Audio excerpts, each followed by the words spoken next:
กล่าวถึงแนวทางการแก้ไขปัญหารถพยาบาลเถื่อนหรือรถพยาบาลนอกระบบที่ไม่ได้รับอนุญาตตามกฎหมายในปัจจุบันว่าผู้ให้บริการรถพยาบาลหรือรถฉุกเฉินทุกคนมีภารกิจเดียวกันคือการช่วยชีวิตคนและนำผู้ป่วยส่งต่อให้กับโรงพยาบาลโดยเร็วที่สุดจึงต้องการให้รถพยาบาลทุกคันที่อยู่นอกระบบลงทะเบียนเข้าในระบบให้เรียบร้อยถูกต้องตามกฎหมายขณะเดียวกันสถาบันการแพทย์ฉุกเฉินแห่งชาติหรือสพช.ยังมีแนวคิดในการออกบัตรประจำตัวหรือทะเบียนรถหรือชุดยูนิฟอร์มที่แสดงออกเชิงสัญลักษณ์ถึงความเป็นผู้ให้บริการด้านการแพทย์ฉุกเฉินที่ถูกต้องตามกฎหมายซึ่งจะส่งผลให้การบริการด้านการแพทย์ฉุกเฉินในมิติต่างๆมีประสิทธิภาพมากขึ้นปุรินทร์ พัฒน์ สอนการรายงานกระทรวงแรงงานเตรียมจัดงานวันแรงงานแห่งชาติ1 พฤษภาคมนี้ที่ลานคนเมืองศาลาว่าการกรุงเทพมหานครพร้อมสนับสนุนสิทธิประโยชน์ให้กลุ่มผู้ใช้แรงงานมีคุณภาพชีวิตที่ดีขึ้นนายพิพัฒน์ รัชกิจประการรัฐมนตรีว่าการกระทรวงแรงงานกล่าวถึงการจัดงานวันแรงงานแห่งชาติซึ่งตรงกับวันที่1 พฤษภาคมนี้ว่าจะจัดงานอย่างยิ่งใหญ่ที่ลานคนเมืองศาลาว่าการกรุงเทพมหานครตั้งแต่เวลา 7 นาฬิกาโดยกระทรวงแรงงานพร้อมสนับสนุนให้แรงงานได้รับประโยชน์สูงสุดจะมีการจัดกิจกรรมเช่นริ้วขบวนเทิดพระเกียรติริ้วขบวนกระทรวงแรงงานริ้วขบวนผู้ใช้แรงงาน24 ขบวนและนิทรรศการแรงงานจัดโดยหน่วยงานในกระทรวงแรงงานและกลุ่มผู้ใช้แรงงานรวมทั้งการยื่น9 ข้อเรียกร้องต่อรัฐบาลเพื่อให้กลุ่มผู้ใช้แรงงานได้รับสิทธิประโยชน์และพัฒนาคุณภาพชีวิตให้ดีขึ้นนิตยาคุณสิมรายงานค่ะจบข่าวอรัญญาชมชื่นอ่าน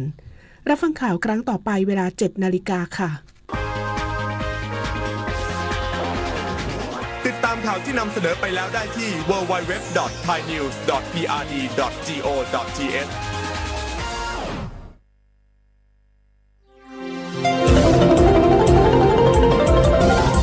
วิทยุแห่งประเทศไทยให้ความรู้คู่ความสุข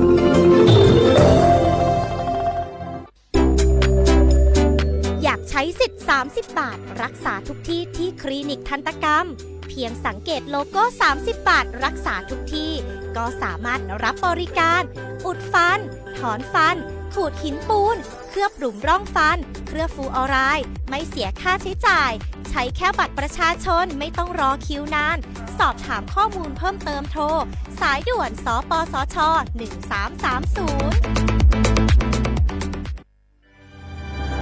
คนไทยทุกคนหากเจ็บป่วยเข้าข่าย6อาการฉุกเฉินวิกฤตถึงแก่ชีวิต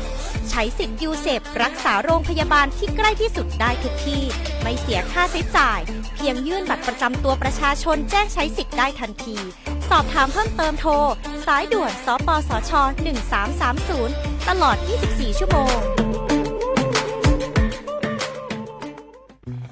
ไผ่มาส่งข้อความอย่างมานี่มันลายไอ้หวันส่งมาจวนกันสมัครงานรายได้ต่อวันเริ่มต้นที่360 บาทฮัลโหลน้องอุ๋ยว่าได้สนใจงานตีไอส่งไปเฮือก็น่าสนอยู่หนารายได้ก็ดีทำที่บ้านก็ได้ตอนนี้ไอก็ส่งไปเฮือในกลุ่มไลน์ที่มูว่างานพดละเดี๋ยวก่อนไอ้หวันบริษัทอย่างที่ไหนนี่ลองอ่านดูแล้วสี่บ่หันมีข้อมูลอย่างสักอย่างเจือได้แต่ก็เจ้าว่าแล้วต้องถามแน่บ่ต้องเป็นห่วงปีอ่านพอละมีตากรมพัฒนาฝีมือแรงงานมั่นใจได้ชัวร์ถ้าสนใจก็โอนการสมัครไปเฮือเปิดเลยเด้ออันเดี๋ยวน้องขอไปร้องพอดีๆกำก่อนเน้อตึงว่าแล้วโดนเพจปลอมจุ้งให้ละไอ้หวันสังเกตง่ายๆเพจแต่จื่อเพจต้องสะกดถูกและมีเครื่องหมายติ๊กถูกสีฟ้าตั้งหลังจื่อจำนวนผู้ติดตามนักตีสำคัญเปิ้นบ่มีนโยบายฮับงานไปทำตีบ้านนะเกือบไปแล้วเตือนเลยนะคะว่าอย่าลงเชื่ออะไรง่ายๆและขอความร่วมมือไม่ส่งต่อหรือแชร์ข้อมูลต่อในช่องทางสื่อสังคมออนไลน์ต่างๆหากสงสัยติดต่อหน่วยงานนั้นโดยตรงมั่นใจปลอดภัยกว่าค่ะสักนิดคิดก่อนแชร์ปรารถนาดีจากสำนักประชาสัมพันธ์เขต3กรมประชาสัมพันธ์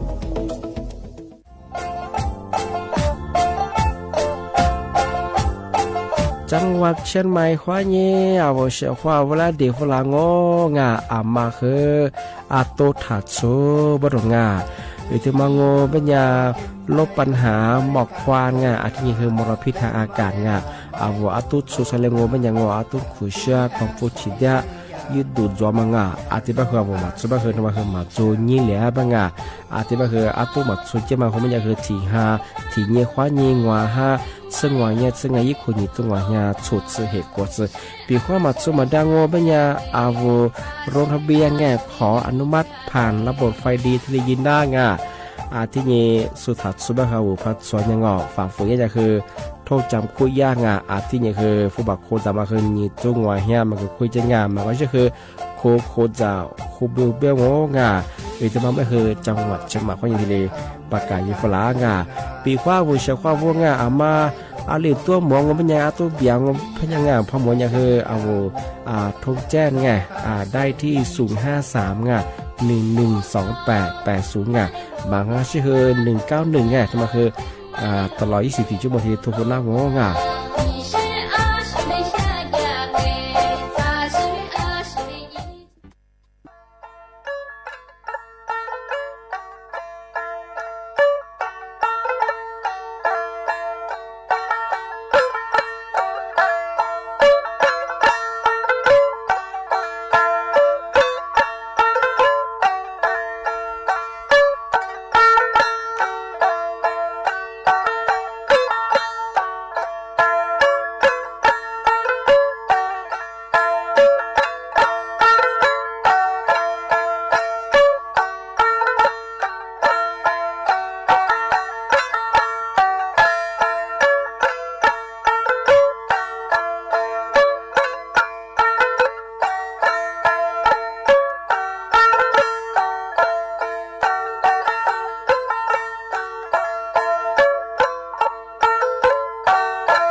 做，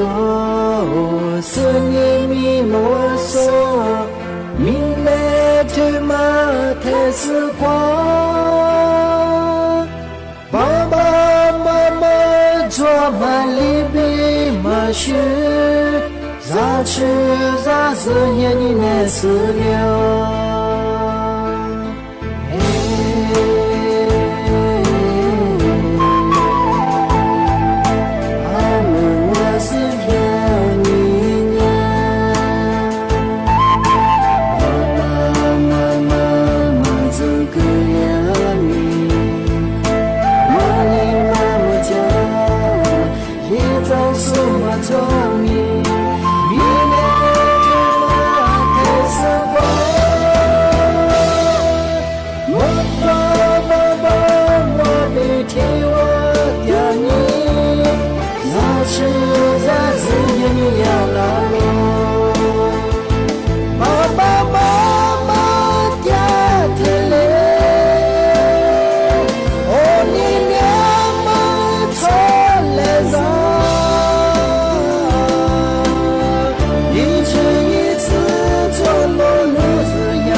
怕也你，是你说嘛古，我只我把电视一直也你过也嘛，只不多咋个去做开开，我把他把的是哟耶耶。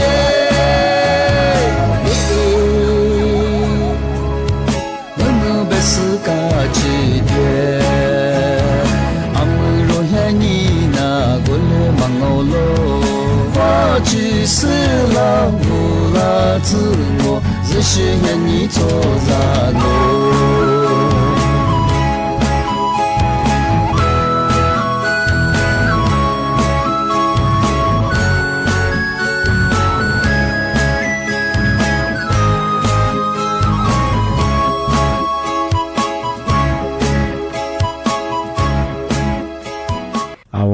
是的，画的不来画画啊，我历史我多次的话不了，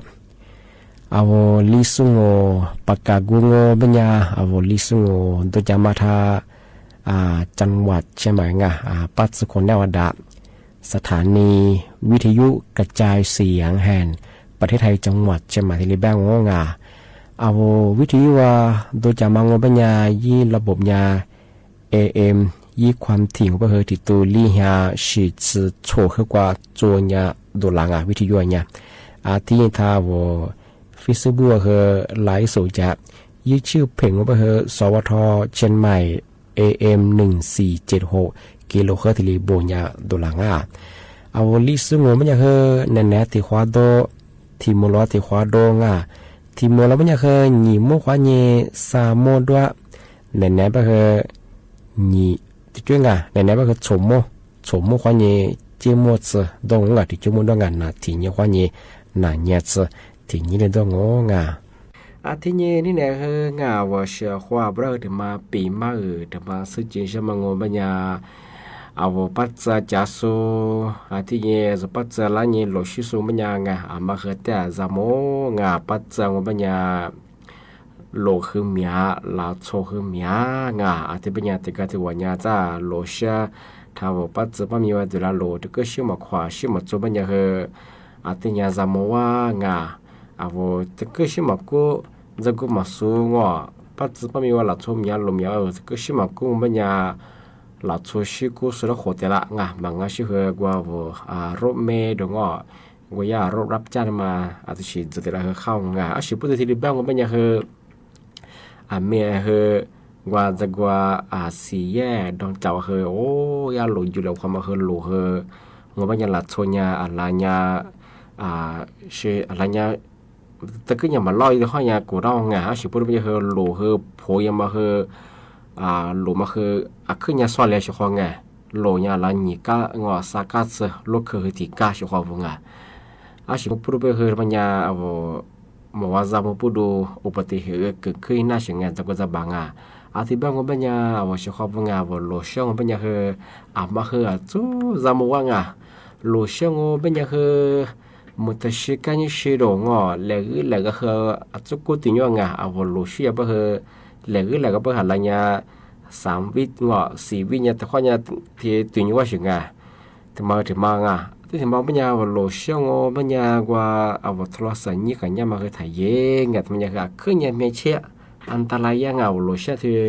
ทรสัญญ์กันเนี่ยโลชั่นมาที่มาคือแต่จะมั่วชิคกี้พายที่เนี่ยที่มองปัญญาคือโลชั่นปัญญาแล้วก็เจอคือโตไฟเลี้ยงมาคือยักษ์เจ้าว่ากันเชื่อจะสู้เสื้อเสียงปีขวัญโนแล้วก็เจอไฟเลี้ยวผูแล้วก็เจอไฟเลี้ยวผูมาเปิดเจ้าผูว่าอย่างไงติดก็ถือว่าบ้านโนแล้วก็เจอไฟเลี้ยวผูว่าเป็น5 ว่าที่5ถาผูถัดเจออย่างไงว่าso ก็ให้จะสู้ให้เบอชิจามมือเบอในแรกว่าอีกคนอยู่เบอว่าจะไปมาช่วยเหลือคนอย่างเงี้ยคนก็ถือว่าอาจจะมาลดตัวเบอเดี๋ยวเราเข้ามาคือเปเราเข้ามาคือจั่วงานมันยังคือมาที่เล็กๆที่มาเชื่อชอบงานว่าโลเชื่อมันยังคือจู่ชื่อว่างานมาสับคือว่าโลเชื่อตัวสัญญากันเนี่ยสู้ว่าตัวสัญช่วยสู้ตัวงานว่าโลเชื่อตัวสัญญากันเนี่ยเป็นว่าคือสมาธิมาด้วยชอบงาน อาจจะเป็นอย่างคืออุบัติเหตุมาไงจะก็จะบามาคือยาที่ชื่อว่าเงียมีงาอาจจะเป็นอย่างมาคือโลเชบกัดจูชื่องาที่ถึงมองว่ามันยาว่าโลเชคือยิมือจืดถั่วมังที่ต่อไปคือโลทัชชื่องาปีกว่าว่าโลเชเนี่ยยิมือจืดถั่วงายี่จืดเปเชบคือมันจะคืออันตรายยากเอาวลีสอนมันงาสู้หุ่นน่าเลยสิแต่โน้สุดยูเบอร์ของอาจจะหลุดเบี้ยละชั่วเสียสเปแบบว่าหัวชั่วหัวเบื่อได้เฉพาะที่มาคือแต่จะมองมาแล้วที่เด็กกิจมาเสียหลุดเสียเนี่ยคือระมัดระวังอยู่ว่าจะกว่าคือหลุดขึ้นยางมาคือถึงมาที่ประชาสัมพันธ์ยิ่งช่องที่ถึงบางเป็นยังมาคือเมียถึงมุลคือยังว่าคือถึงวันปีเมาถึงมาประกาศอยู่เมื่อสัตยาสถานะสูงคือน่าจะเป็นตัวกว่าเสียโซ่คือแจ้งเตือนประชาสัมพันธ์อาจจะประชาชนแล้วที่ดียีหลางานส่วนนี้ที่กวงมันยาที่ยี่คนยี่ตัวยี่จือลีคงพอ2ก็คือ2567ที่กลุ่มมันจะคือโรคระบาดเนี่ยคือลาซาดจ้างานมาคือฝ้าระวังอยู่ว่าสิ่งมาคือแต่สมมติบางอย่างยูถึงมองก็คือโรคโควิดนี่มาถึงมองมันยังคือไข้เรือออกสามารถที่มางมันยาโรคไข้หวัดใหญ่เฉพาะที่ซาดมันยังคือยารัฐบาลคือแจ้งเตือนฝรั่งมาคือมาก็เดี๋ยวมากว่าชิจามโมแบ่งเฉพาะที่ว่าโควิดมันยาปีขว้าบอกว่าสถานที่เสี่ยงหลักสมอย่างว่าพยองมันยาคือบาลางมันยาบอกว่าหน้ากากนั่นมาคือแต่กับคือได้กับทอดล่างเฉพาะมาคือยาติดเชื้อที่นี่คือไข้เลือดออกเป็นอย่างคือที่ว่าหิงกันเลยก็จะว่าอาจจะมาอยู่มากันจะขวาจะดำมาแบบที่สิพ่อหมอไม่คือมีเสียความเลี้ยงมีเสียควบฟูสิพูดว่าคือเหตุทุมันมาคืออีฟูก็แบบคืออีจากคือเปิดลางสิความแบบคือว่าหิงคือจะพูดมาคือยี่นำพาหาเชื้อโรคมาคือแต่ละสิ่งที่เหตุมากกว่าเหตุมากคือกว่าขู่ก็คือนานมาคือแต่ละก็คือว่าเขาขู่ก็คือหนึ่งเลยเฉพาะที่บางอย่างคือมาคือจำว่างานเฉพาะที่นี้ที่ถึงบางก็เป็นอย่างที่ไข้หวัดใหญ่ไข้หวัดใหญ่ก็เป็นอย่างคือติดกลุ่มมาติดควันยันในสื่อป้องกันเข้าไปมาคือก้าวแบ่งงานเฉพาะที่เป็นอย่างปีว่าวันในสื่อว่าสิ่งมาก้าวก็คือมีความก้าวเฉียงผู้ป่วยที่หนึ่งซึ่งว่าเป็นอย่างเพียพะซ่องเป็นอย่างคือโฉดแสนงัวมึงนี่ตัวมาซื้อที่จัวเสียเฉพาะที่เป็นอย่างที่โควิดนานหรือสู้ชื่อคนนั้นมาคือยาเฮียลิซเฮวะที่เรียกจัวงานมาคือเนี่ยที่กว่าที่ยี่โคนี่ตัวนี่จะสักกุลามังที่ถึงมาว่าเป็นอย่างโรคไข้หวัดใหญ่โรคไข้หวัดใหญ่ก็เป็นอย่างทำไมข้อมูลสถานการณ์เนี่ยกุลามายี่โคนี่ตัวนี่จะสักกุแรงก็เป็นอย่างคือผู้ป่วยไข้หวัดใหญ่ก็ไม่คือหนึ่งส่วนใหญ่ลีแสนชั่วโมงมาซื้อตัวเสียที่เย่เชื่อมันก็เป็นอย่างคือนี่จะกว่างานที่โรคไข้หวัดใหญ่มาที่ถึงมองก็เป็นอย่างโรคไข้เรือออกเป็นอย่างเนี่ยกุลายี่โคนี่ตัวนี่จะสักกุลาก็เป็นอย่างคือผู้ป่วยหนึ่งส่วนก็เป็นอย่างคือที่แสงมือชั่วตัวมาซื้อตัวที่เนี่ยเชื่อขอแล้วมันก็เป็นอย่างคือที่เฮียเหตุเชื่อว่าที่มามาสาวรัฐบาลก็ยังคือประชาชนแล้วคือมาคือแต่จำโม่แบบดูแลสุขภาพยังมาสาวไปที่ทุกคนยังคือโควิด-19ที่ไข้เลือดออกไข้หวัดใหญ่ที่ซัดจะมาคือฟ้าระวังที่อยู่ว่าไปถึงจะปีข้าวมาพัฒนาเรามันยังคนเด็กก็มีจังมันส่วนใหญ่คือมีในสิ่งที่นี่คือกูข้าศึกกูข้ากูนี่เฉพาะนาวมันยังคือมาเสื้อชุนนามาคือเฉพาะแต่แต่หนาบ่คือในสื่อสารมาเขาเลยบ่คือถ้าชุฟระมีคุยใหญ่ยี่คือกับกูนี่กับตัวเย่ที่เป็นมันยังมือสักคือหัวเชือกเขาบ่ได้คือมากว่าที่หัวเกิดนางมากว่านักเนี่ยแต่ว่าจุดหัวเชือกเขาบ่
我个他妈的说和地址啊，他妈年把配方我一百元嘛，4年一行元嘛，4年小个我，他妈年配方嘛年的11吧，我呀沙拉美干苗这年一度被着发了，呀沙拉边ที่ก็จอมไงยามเมืองปากูปาทูอะไรบ้างไงมณฑลมองโกเลียเนาะก็是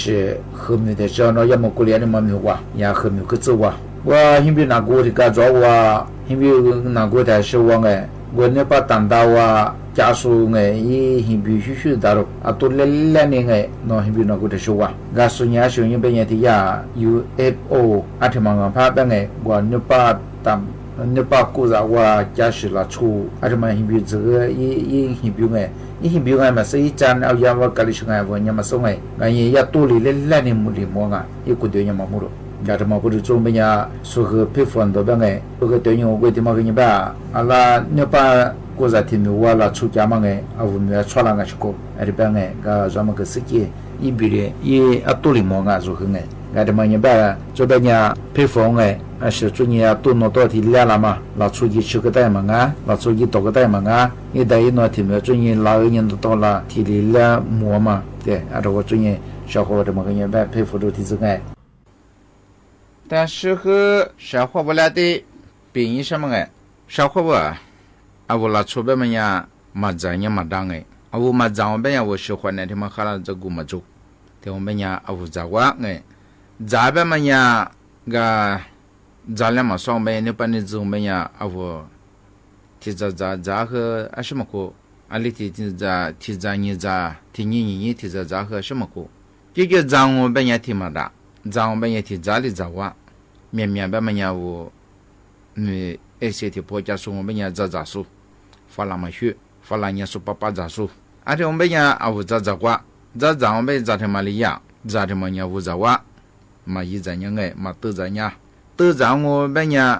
我和爹子的，么个我咋，个都在听我在听我我咋我咋我哎，嘛怎么的，个呢？都咱们就无咱们我们家里嘛地址大，吃啥嘛我们家铺装也无咱们吃啥个小伙子，我嘛我喝，无咱呀，我是家里怎么呢？我就带了家长，我都，呢，无咱们我们铺嘛中我们家铺花碗，铺花梅呢是你我无咱，铺花嘛我们嘛一咱嘛都咱我们家，无咱对嘛做别人睡觉，我们的干哎，我咱他妈喝，我咱说人的。而且铺嘛做嘛来吃，铺装我们家我们吃哎，有个都在说我们家阿里嘎，那的出门也是特别哎，咋就说你火怕，特别哎，而且你边一火怕，吧，咱们也咋说我们家咋提高装我们家我，富乡的哎，嘛做和是咋个咋，嘛是的，说我们嘛听我咱家嘛怎么当哎，嘛个咋我，咋抓他半年了，出你什么的，一那么重要哎。个咱他妈我们也我都在玩，都在我们也小伙我的个，咱都说别们也第年无喝，咱都说他妈，咱都嘛另一边有喝我遗忘啊，么这啥嘛别人嘛还连嘛我别个我遗忘，一那边呀我也说，俺也咱都嘛个的个小伙我一发抓都跟我们也一块个抓，一发嘛做，一时嘛喝，一块嘛做，一块嘛做嘞别人嘛做。一嘛哈，一什么的，一皮的，一那，这个没呀，我一嘛我们呀，我和我去，不知道嘛和不有爱听你家嘛和，但我最近小伙我咋得咋和你吧，咋装我们呀，嘛说真爱，我父母做和什么过，我咋装我们呀，赶紧咋得咋我们呀，第年我喝个咋得和你吧，我看你玩，一发住玩哎。阿里边你发抓，咱得么个小伙问题干，我拿来的比个，咱得我们家我一几天我们家，咱阿米的看嘛，咱嘛那大唔大，一会自抓唔抓，阿这么看你玩，我咱的阿米的看嘛，历史咱的怎么得你我咱多别么个看你玩，咱做的么个，我咱咱弄嘛咱下，咱哥咱下，这么个看你玩，我一到我们家，我咱饮食呢。是带来你等我们呀，我和嘛表，我等我们呀，我等让我们呀，我看你，我家里怎么人下，我是怎么等，我等我们呀，咋他妈一手喊不哈，一等么咋大唔大，一化妆咋他妈看你，手里我们呀，我等，阿弟的被人家我一木啦一块抓一时的一木啦哎一块的刷子杂志的被啊我和表的可在对呀和啊我一句一天毛主义来做明哎来做天毛和主义一个大毛主义我你过下啊我和表啊的被呀啊我一到我主义我咋啊我在面我主义我现在啊我下我主义我怎么样啊嘛啊我下那多嘛那个和杂志被我怎么没被人家就是我天怎么怎么没让我都懂啊被家人怎么没有我天怎么我们又抓来别和嘛我怎么和怎么没有而且怎么我一个大嘛啊别啊嘛现在我和啥了我怎么没办啊这就是和嘛我怎么和哎这我被人小伙我咋这么和可擦上哎啊我咋都我被人啊我看你个小伙我咱们养我被人我拿来提子比个提子那拿米个哎咋是蛤蟆啥的办哎个小伙我个做单年好我哎嘛中我被人拿来比个个嘛啥的呀ศูนย์จำหน่ายเมล็ดพันธุ์อะไรบ้างไงอย่าจำว่าพะเยาที่กระจอดอย่าก็ขอหูไม่มาหนุ่มว่าคือก็ขอหูแบบมันคือจะมาจะ做事ไงก็อย่าจะ说แบบนี้จะมีบ้างไงอาจมาสู้ให้师傅啊ก็一分ว่าตัวแบบ分ก็ปูวุเป็น我แบบนี้ที่เห็นมาแล้ว我มาสอนให้งานสู้คืออะไรบ้างไงก็จะมาคือสู้ให้师傅มาคือยังไง一时和开始带来五个下五个啊，搞搞后边么个提几路一盒我们买提几路买吃我吧，哎，而且呢我听100มีนาคมที่มากูปุ่นเนี่ยสุข五个啊，ก็ขอ15ไอ้สิมาคือจองอ่ะไอ้สิยาข้าวหอมดอกมะลิ105ไอ้ถึงไอ้สิยาถั่วเขียวไงอันนู้นชื่อคือจอยบะไงไอ้สิยาข้าวสัมปะตอน1ไอ้ที่มาคือ抓到，伢他妈说别把人家阿妈一学和开始聊我别人哎，衣服嘛吃嘢我嘛吃了你跌到也和大哎，你买了托了啥个个大人啊，托了你天子过子弄下，你翻了别啊，哎，现在抓不抓？那你和大哎，054 411 004 054 411 004。哎，这帮个也不错个。小伙我嘛，一时咋是两百年，从别么地方，咋下午怎么样个？咱们后边我怎么没？怎么样？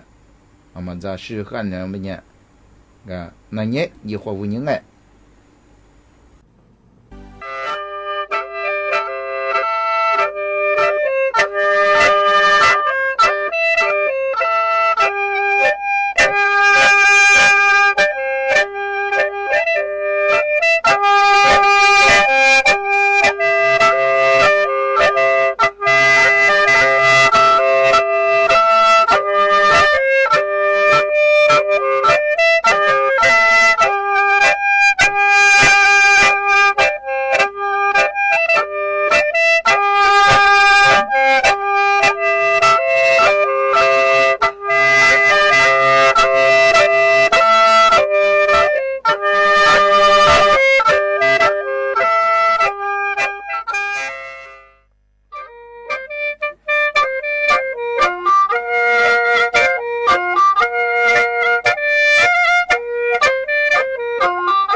要啊！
现在正月啥头啊？姨妈把肉啊，现在是年啥子？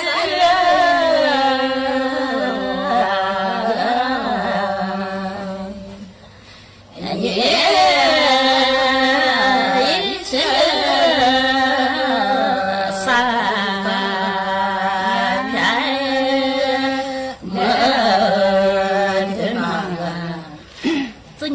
nôm sơ sập làm điện nôm qua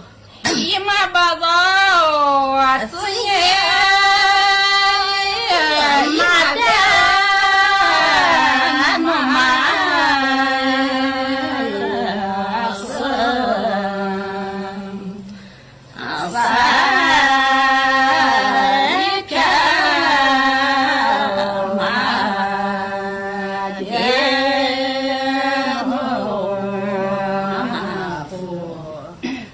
bada te kum matsanya ha te ham masatsanya ima baba baba de ti ko mama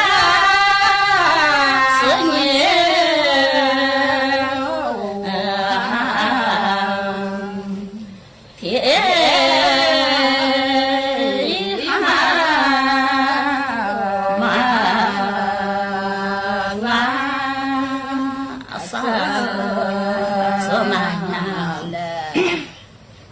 bada tsanya hamane me do satsanya hamane ha do ima baba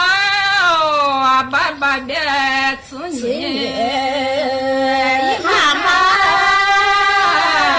nile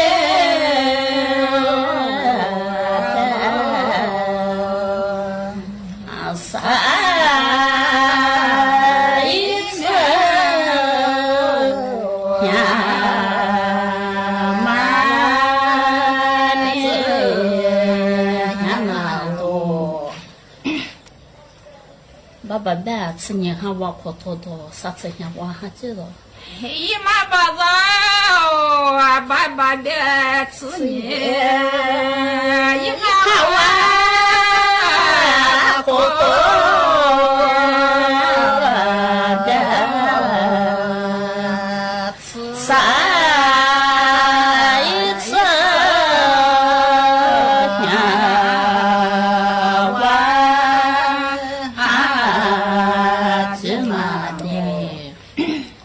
bada koto atike tado haja ima baba baba de koto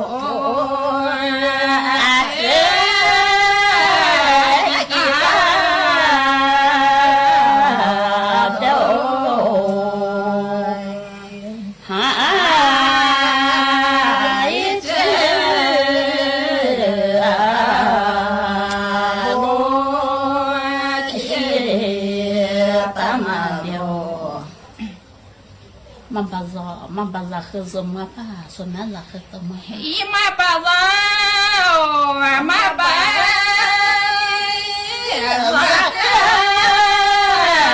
zoma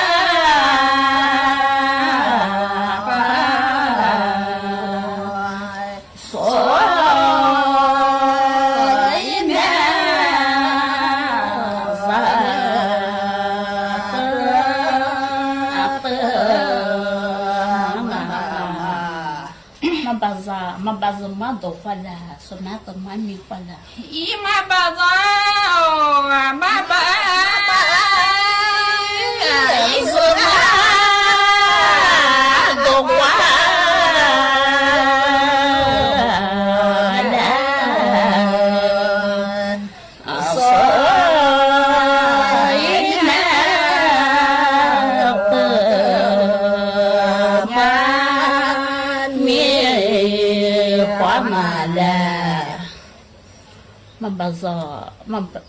mabaza mado kwaso sonata mami kwaso ima baba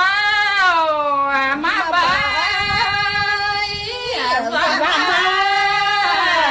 dogwa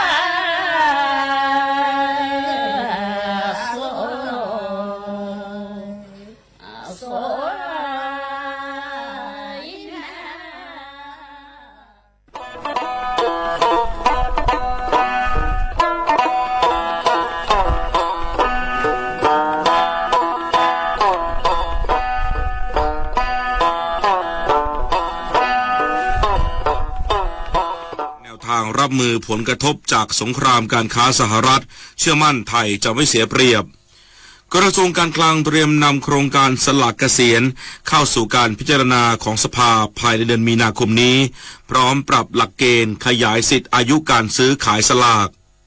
ผู้นำรัสเซียสนับสนุนข้อเสนอของสหรัฐให้มีการหยุดยิงชั่วคราวระหว่างรัสเซียกับยูเครนแต่การหยุดยิงนั้นจะต้องนำไปสู่สันติภาพที่ยั่งยืน